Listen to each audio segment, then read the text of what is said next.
par plusieurs stratégies.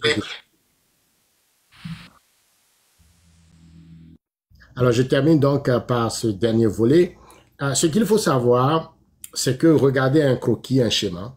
Un dictateur face à 9 millions de Togolais, Faure Gnassingbé face à 9 millions de Togolais. Faure Gnassingbé n'a pas la force de faire face à la volonté de 9 millions de Togolais. Et donc, pour imposer son autorité légitime, il a recours à la peur de toutes les peurs, la peur de la mort. Donc, il envoie des gens qui sont armés et qui ne font même pas partie. Ce n'est pas l'armée togolaise. Souvent, dans nos discours, on accuse l'armée togolaise, mais c'est une armée dans l'armée. C'est l'armée des miliciens. Vous voyez, donc c'est un groupe de personnes qui sont là, qui veulent défendre corps et âme le pouvoir de Faure Gnassingbé. C'est eux qu'on habille, à qui on remet les moyens importants. On dit, allez massacrer, tuer. Et là, vous allez créer l'état traumatique de peur pour que le peuple se disperse. Et comme ça, moi, j'ai mon pouvoir à vie. Alors, c'est ça. Et ces gens établissent donc le seuil macabre, le seuil macabre. Alors, notre faiblesse, c'est que pendant ces 30 dernières années, nous avons fait une lutte pacifique, c'est-à-dire une lutte de manifestation, et nous dénonçons, nous faisons pression. Ça, c'est les méthodes de lutte démocratique. Normalement, si c'est dans d'autres pays, ça suffirait pour que le régime nous écoute et organise des négociations, fasse les réformes pour arriver à des élections. C'est pratiquement notre modèle de combat. Mais ce régime est un régime violent, est un régime qui cache le pouvoir. Il ne peut pas suivre ce schéma.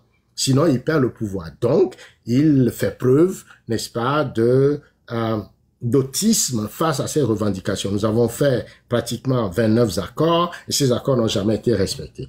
Alors, ce régime, lorsque le peuple va encore se soulever et lorsque ça va être toujours une manifestation pacifique pour se disperser après, eh bien, ça n'aura pas d'effet. N'oublions pas que nous avons fait une grève générale de 9 mois.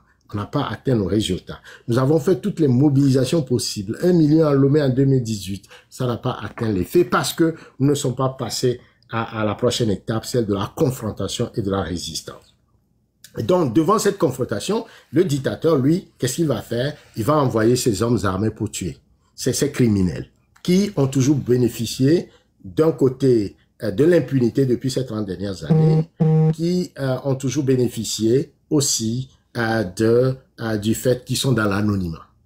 Et la troisième chose qu'on leur fait, on les récompense. On leur donne des avantages pour leur permettre d'accumuler du bien matériel. Voilà, c'est comme ça que ça fonctionne. Et donc, nous, de notre côté, dans la déconstruction de cette violence, il faut que le peuple togolais, d'abord, apprenne à se départir, n'est-ce pas, de la peur. Parce que en croyant que la peur va nous sauver, nous prolongeons notre souffrance. Nous prolongeons notre calvaire. Nous mettons nous-mêmes en danger et nos enfants en danger. Et ce que nous ne voulons pas aujourd'hui, nous allons toujours l'avoir. Donc, on croit que la peur va nous sauver en restant dans notre maison éparpillée, mais cette peur nous tue. Alors, il faut changer de paradigme, changer de logique, c'est ce que Pyramide dit, pour que nous sortions de notre peur et que nous croyons dans la force du nombre. Lorsque nous serons nombreux à sortir, à se dire que cette fois-ci, ça va passer ou ça va casser. Donc, on change d'abord sur le plan mental.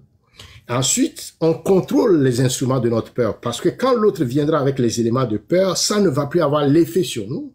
Et maintenant, dans un deuxième live, nous allons développer les mécanismes de défense, de résistance, les outils sur le plan spirituel, sur le plan physique, sur le plan matériel de la résistance. Aujourd'hui, nous nous focalisons sur l'aspect psychologique, comment ne pas se laisser emprisonner, incarcéré, tenaillé par la peur qui ne nous amène même pas à sortir de notre chambre, qui ne nous amène pas à prendre aucune initiative. Cette peur panique qui nous tétanise et qui laisse le dictateur libre de ses mouvements de faire ce qu'il veut avec nous, comme il le veut, en nous maintenant dans l'esclavagisation. Ce que nous devons savoir, c'est que nous sommes dans une forme de stratégie où le dictateur n'aura jamais pitié de nous.